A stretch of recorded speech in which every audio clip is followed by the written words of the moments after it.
Actually में जो संसार है ये बेसिकली फॉल्स है, ये फैक्चुअल नहीं है, इसके अंदर कोई सब्सटेंस नहीं है इसके अंदर।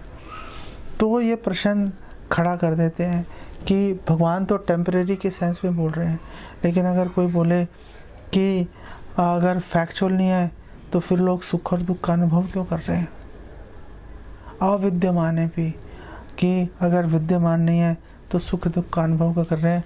तो भगवान कृष्ण भागवतम के 11वें स्कंद के 22वें अध्याय में भगवान बोलते हैं, अर्ते ही अविद्यमाने भी संस्मृति न निवर्तते ध्यायतो विषयानस्य स्वप्ने अनर्थकमो यथा।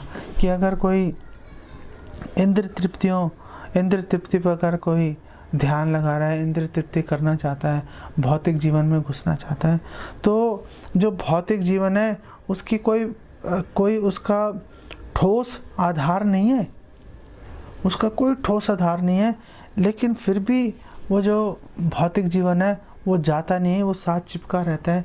वो उदाहरण दे रहे हैं कि जैसे अगर हम कोई बुरा स्वप्न देखें तो हम उसमें से बाहर नहीं निकल पाते, हमारे साथ चिपका रहता है। अगर हम स्वप्न में हम देख रहे हैं कि हम किसी घने जंगल में पहुंच गए, अब आपको पता है हम दिल्ली में रहते हैं, दिल्ली में पड़े हुए हैं, सो रहे हैं हम अपने घर में, हम अभी 1 घंटा पहले ही सोए थे हम, तो अचानक से कैसे आप अफ्रीका के घने जंगल के अंदर आप पहुंच जाओगे?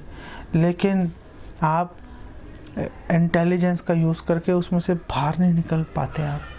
आप उसको देखते रहते हो, बाहर निकलना चाहते हो कि आप घने जंगल में हो, असहाय अवस्था में, सामने हो विशाल डरावना शेर आ गया, भूखा है, भूख से उसकी अंतड़ियाँ कुलबुला रही हैं, वो आपको देख रहा है।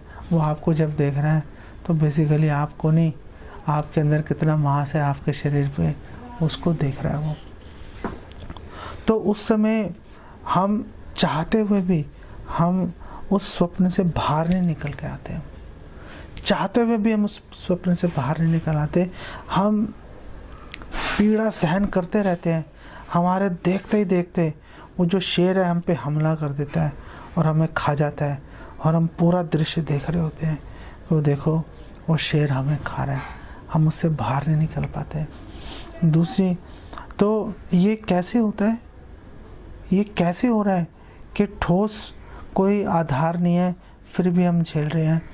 तो इसकी एक्सप्लेनेशन भागवतम के 11वें स्कंद में दे रखी है।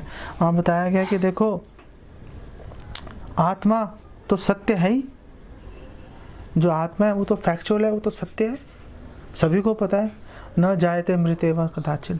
आत्मा तो सत्य है ही, वो भौतिक शरीर भी सत्य है, टेम्परेरी है, नश्वर है, लेकिन सत्य है, दिखाई दे रहा है। तो फिर क्यों बोला जा रहा है कि ठोस आधार नहीं है इस भौतिक जगत का? बोल रहे हैं कि आत्मा सत्य है, शरीर सत्य है, लेकिन आत्मा का शरीर के साथ जो एसोसिएशन है, जो संग है, वो सत्य नहीं है। तो अगर वो संग आत्मा का शरीर से, वो जो संग सत्य नहीं है, तो फिर वो संग हो कैसे रहा है? तो एक्सप्लेन किया गया, वो संग होता है झूठे अहंकार के कारण। झूठा अहंकार है वो हमें देहात्म बुद्धि में घुसा देता है। वो अहम ममेति का जो कॉन्सेप्ट है, विचार हमारे माइंड में प्लॉट कर देता है। वो बोलता है कि बस भाई, अब ये विचार तेरे पास आ गया, अब बस इस विचार को सुरक्षित रख अपने मन में और इसी को लेके आगे चलता रहे। भक्त भी इस विचार से बाहर नहीं निकल आते। भक्त भी जो है वो 16 माला करेंगे, 4 नियम का पालन करेंगे, शास्त्र पढ़ेंगे, लेकिन पूरी तरह से अपने घर में आसक्त रहते हैं। एक रत्ती भर भी अपने घर में आसक्ति कम नहीं कर पाते, वो भगवान की सुरक्षा पे वो अनुभव नहीं कर पाते। और क्योंकि वो अपने मन का, झूठे अहंकार का संग कर रहे हैं, क्योंकि वो अपने परिवार में आसक्त रहते हैं, इसलिए वो भक्तों का संग लेते भी हैं तो भी उसका पूरा लाभ नहीं उठा पाते। भक्तों के संग के अंदर सबसे बड़ा जो बाधा है, अवरोध है, जैसे मैंने बात किया था, वो असत संगी है, वो असत संगी है। दूसरी, जब हम इस एग्जाम्पल पे बात कर रहे हैं दुःस्वप्न के, तो जैसे उसमें एक्सप्लेन किया है कि जैसे हम स्वप्न से जागते हैं तो भी हमारे मन में वो स्वप्न का एक आभास हमारे मन में चलता रहता है। ओ यार, बड़ा ख़राब सपना देखा था। पूरा शरीर में हमारे एक सिरहन सी रहती है, मन बेचैन सा रहता है। तो जिस प्रकार जागने पर भी वो स्वप्न के अवशेष हमारे मन में रहते हैं, उसी प्रकार भक्तों के संग में आने पर भी, भक्ति में जुड़ने पर भी जो हमारी पुरानी पापपूर्ण जीवन है उसके अवशेष कुछ ना कुछ भक्त के जीवन में रहते हैं, और वो निष्ठापूर्वक भगवान का भजन करने से, भक्तों का संग करने से ही जाते हैं।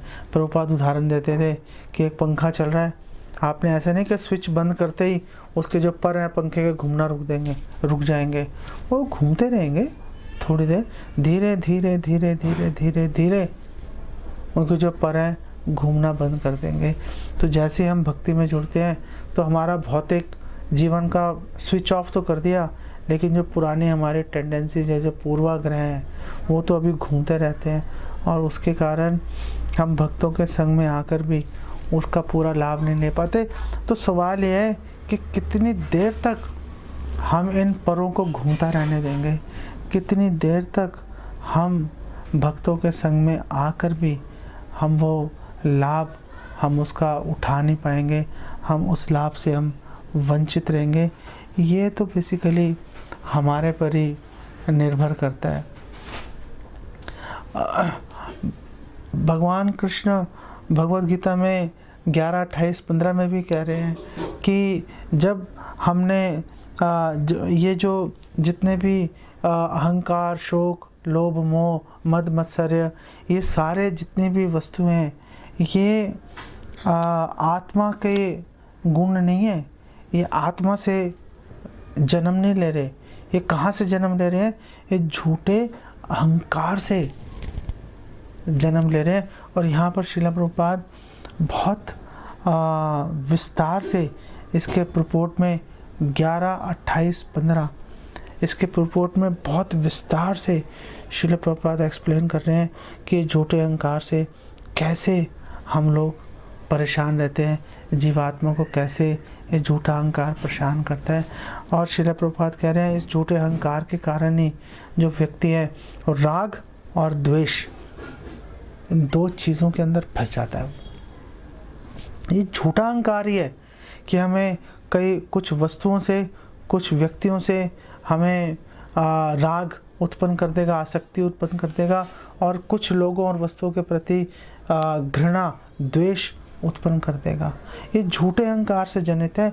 ये आत्मा का परिचायक नहीं है कि हम जीवित हैं क्योंकि हम में आत्मा चल रही है तो इस कारण से ये हो रहा है। नहीं, ये झूठे अहंकार ने, जिसने आत्मा का शरीर से कनेक्शन बिठा दिया, ये उसके कारण है। और श्रील प्रभुपाद बोल रहे हैं कि